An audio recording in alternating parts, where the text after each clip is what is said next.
আসসালামু আলাইকুম। সবাইকে মাহে রমজানের বৈকালীন শুভেচ্ছা।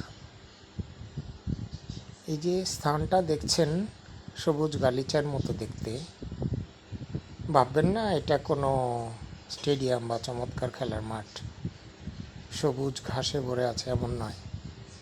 আসলে এটা আমার দাদার বাড়ির একটা পুকুর।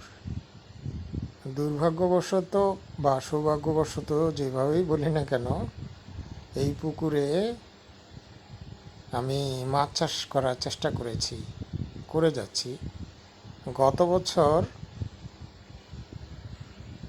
এপ্রিল মাসের দিকে এটাতে আমি মাছ ছাড়ি। তার আগে জানুয়ারি মাসে এটা পানি শূন্য করে এটা থেকে কাদা তুলে নিয়ে গিয়ে প্রচুর পরিমাণে জৈব সার, চুন, চিটাগুড় এবং প্রাকৃতিক খাদ্য উৎপাদনের জন্য ভারত থেকে আনা এক ধরনের জৈব জীবাণু চিটাগুড়ের সাথে মিশিয়ে এটার মধ্যে ফেলি, যেন মাটিটা উর্বর হয় এবং প্রচুর পরিমাণে প্রাকৃতিক খাদ্য মাছের তৈরি হয়।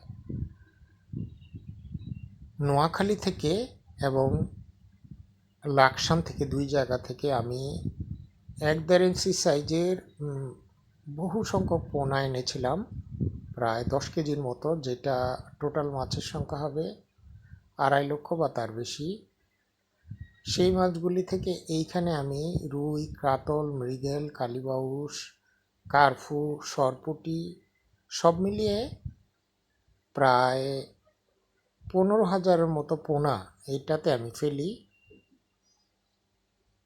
উদ্দেশ্য, মাছটা কিছু বড় হলে এখান থেকে স্থানান্তর করে দিব, বিভিন্ন জায়গায় দিব, অথবা কেউ যদি কিনতে চায় তাদের উদ্দেশ্যে দেব। বাড়ির লোকজন এবং আমার চাচাতো ভাইদেরকে বলেছিলাম যে তারা যেন এগুলির প্রতি যত্ন নেয়।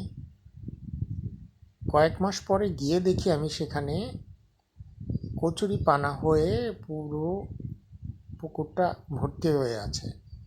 পরে আমি সেখান থেকে সময় না থাকার কারণে চলে আসি।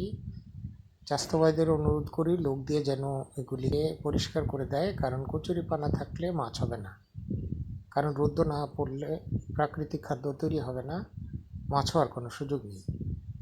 আমি দুবারে কচুরিপানা পরিষ্কার করার জন্য বারবার কল করে পরামর্শ দিয়ে, কিভাবে কম থাকতে তুলে ফেললে আর হয় না সে সকল পরামর্শ দিয়ে, কিভাবে পানিতে না নেমেই একটা নেটের মধ্যে দিয়ে একটা লাঠি রাগা নিয়ে এটাকে সাফ করে ফেলা যায়, সেগুলির পরামর্শ বুদ্ধি দিয়ে ব্যর্থ হয়েছি। দুবারে আমার প্রায় 4-5 হাজার টাকার মতো খরচ হয়েছে লোক দিয়ে পরিষ্কার করার জন্য। কিন্তু এখন এটার অবস্থা এই দেখে মনটা খারাপ হলো।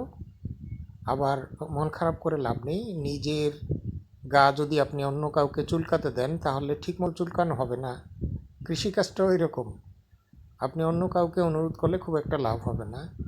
আমি আশা করেছিলাম যে বাড়ির লোকজন অ্যাক্টিভভাবে উৎপাদনশীল কিছু করবে। তারা হয়তো মনে করে যে নষ্ট করার মধ্যেই বোধহয় আনন্দ, সেই অনুভূতি থেকেই বোধহয় ভালো কিছু হতে দেখতে ওদের ভালো লাগে না।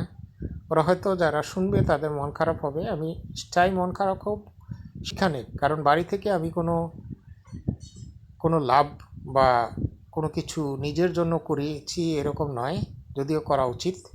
আমি একটু বেকুব কিসিমের মানুষের মতো আচরণ করে ফেলি। আমি আশা করেছিলাম এটাকে উৎপাদনশীল কিছু করে সেখান থেকে তারা লাভ করবে, আমি মূলধন ফিরে পেলে যেন ভবিষ্যতে আবার তাদের কাজে লাগতে পারি, সেই আশা থেকেই এটা করা। বাড়িতে দাদার বাড়ির পুকুর আমার বাবার আবেগের স্থান, সেগুলি থেকেই কিন্তু আমার বাড়িতে মাছ চাষার এই পাগলামি আমার চেষ্টা অব্যাহত থাকবে। আমি হাল ছাড়ব না এবং দোয়া করব মাহে রমজানের মধ্যে, পবিত্র রমজান রোজা মুখে তারা নিশ্চয়ই আল্লাহ তাদেরকে হেদায়েত করবেন। এই অসাধারণ সম্পদগুলোকে, পড়ে থাকা সম্পদগুলিকে নষ্ট হতে না দিয়ে তারা অবশ্যই এগুলিকে সর্বোত্তম কাজে লাগানোর বিষয়ে আন্তরিক হবেন। নিজেদের মধ্যে বিরোধ, অপ্রয়োজনীয় ঝগড়া বিবাদ, লোভ লালসা, ভুল পথে যাওয়া এগুলি ছেড়ে দিয়ে তারা এটাকে চমৎকারভাবে লাভজনক উদ্দেশ্যে ব্যবহার করবেন। এবং আল্লাহ আমাকে যেই যোগ্যতা, সুযোগ এবং আন্তরিকতা দিয়েছে সেগুলিকে কাজে লাগিয়ে তারা অবশ্যই তাদের নিজের হালাল রিজিকের রাস্তা দিকে এগিয়ে যাবেন। আর আমি আমার পিতা সহকারে আমাদের পরিবারের যে বাড়ির প্রতি ভালোবাসা, টান এবং আমার বড় ভাই সহকারে যাদের যেই বিরাগ বা ভুল ধারণা আছে সেগুলি একসময় কেটে যাবে। তারা সত্যিকার মানুষের মতো চলবেন, এই আশা রইল। সবাইকে ধন্যবাদ।